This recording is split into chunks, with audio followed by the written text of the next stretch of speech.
Hello guys, आपका फिर से हमारा YouTube channel VIP online school में स्वागत है। तो बच्चों, आज हम 10th क्लास का एसएस का चैप्टर जल शासन संसाधन करेंगे। जल संसाधन का मतलब क्या होता है? वे सोर्स जिनसे हमें पानी प्राप्त होता है, जो हम पीते हैं। अब हम बताएंगे पृथ्वी का 3/4 भाग जल से ढका हुआ है। अब आपको मैं ये बता रहा हूँ, जो पृथ्वी धरती, हमारी धरती माता का जो 3/4 भाग वो पानी से ढका हुआ है।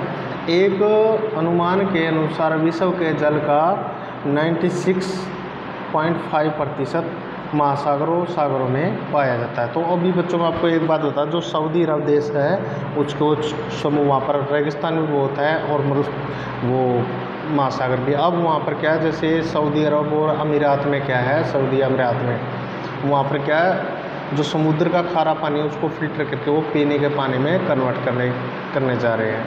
वो उनकी एक टेक्निक है। अब एक खारा पानी होने के कारण यह जल मानव के लिए उपयोगी नहीं है। अन्य 3.5% जल मानव उपयोगी है। सिर्फ धरती पर 3.5% ही पानी जैसे हम पी सकते हैं। अब जल संसाधन का उपयोग जल पीने, खाना बनाने, सिंचाई करने, जल विद्युत पैदा करने, उद्योगों आदि में उपयोग किया जाता है। अब ठीक है, पानी का मान लीजिए जो उपयोग है ना, किस किस में, जैसे हमारे खेती बाड़ी में करते हैं, पीने के लिए भी करते हैं और बिजली बनाने के लिए भी करते हैं। ठीक है, तो बिजली हम जैसे भी हवा से बनाते हैं, जैसे राजस्थान में बनाते हैं। फिर अब भारत में जल की उपलब्धता, भाई भारत में कितना प्रतिशत पानी है? प्रति व्यक्ति प्रति वर्ष जल उपलब्धता का संदर्भ में उस समय भारत का 133वां स्थान है। अब ये बता दें भी भारत में कितना स्थान है? भारत में विश्व का 133वां स्थान है। भारत में नवीकरण जल संसाधन, भाई भारत में जो जल सोर्स के नए नए साधन कौन कौन से हैं? भारत में कुल नवीकरण योग्य जल संसाधन 1897 वर्ग किलोमीटर प्रति व्यक्ति अनुमानित है। 2025 तक भारत जल की नितांत कमी महसूस करेगा। कहने के बाद 2025 तक भी भाई भारत में बहुत ज़्यादा पानी कम हो जाएगा। फिर जल दुर्लभता तथा इसके कारण, फिर आगे बता दिया भाई जल की बढ़ती मांग के अनुसार उनकी पूर्ति न जल दुर्लभता कहलाती है। जैसे भी कहते हैं ना, कोई रेयर पशु गुजर गया, तो उसी प्रकार जैसे भाई जो मान लो जल है, जल का भूभाग जैसे हम ज़्यादा यूज़ कर रहे हैं, ठीक है, तो उस कारण क्या जो जल है हमारे लिए दुर्लभ हो जाएगा कुछ टाइम के बाद। फिर प्राचीन काल में जल संरक्षण, भाई जो प्राचीन समय में हमारे बूढ़े जो या हमारे ऋषि मुनियों के समय में जल की जो सुरक्षा हम किस प्रकार करते थे।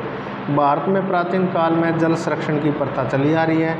इसमें बाढ़ जलाशय कहते हैं जो तालाब वगैरह है, झीलें, नहरें आदि प्रमुख है। ठीक है, फिर वर्षा जल संरक्षण, भाई वर्षा के जल को कैसे सुरक्षित रखा जा सकता है? वर्षा जल को भूमिगत टैंक अथवा टांका दवा आदि में सिंचित किया जाए। जैसे भूमिगत टैंक होता है, जैसे हमारे धरती के अंदर, वो टांका होता है। जैसे भी रेगिस्तान में, आप राजस्थान साइड में जाओगे, कई जैसे रेगिस्तान में होता है ना, उसमें क्या होता है, जैसे पानी का कुंड बना लेते हैं, वो उसको टांका बोलते हैं। फिर बहुउद्देशीय परियोजना, भाई जैसे जल के द्वारा भाई जैसे पीते हैं तो हम उसे भाई सिंचाई भी करते हैं या वो कुछ भी करते हैं, तो उसके बारे में बताया गया है।